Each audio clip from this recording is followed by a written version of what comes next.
La notion de guérison en médecine, elle était limitée finalement à certaines maladies. C'est plutôt d'ailleurs des maladies infectieuses qui, autrefois, avant la découverte des agents anti-infectieux, pouvaient guérir d'elles-mêmes ou emporter le patient.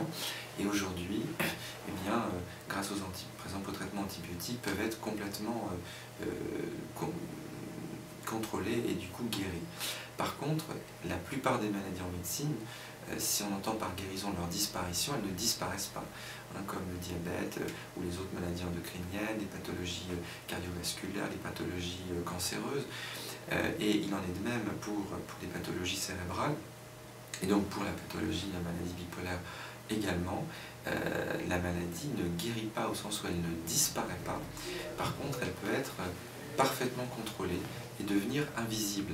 C'est-à-dire que un patient, après quelques années d'un traitement efficace, sur le plan médicamenteux et associé à des thérapies psychosociales qui aujourd'hui sont également très développées, soit la psychoéducation, la remédiation cognitive, les thérapies cognitives et comportementales, tout cet arsenal thérapeutique que l'on a à la fois sur le plan chimique et sur le plan thérapeutique, vont permettre une réhabilitation, je dirais, du patient et un niveau de fonctionnement qui peut rejoindre celui qu'il avait avant la maladie. Donc en ce sens, on peut dire que la maladie bipolaire est guérissable au sens où effectivement le patient peut retrouver le niveau de fonctionnement qu'il avait avant le déclenchement de la maladie.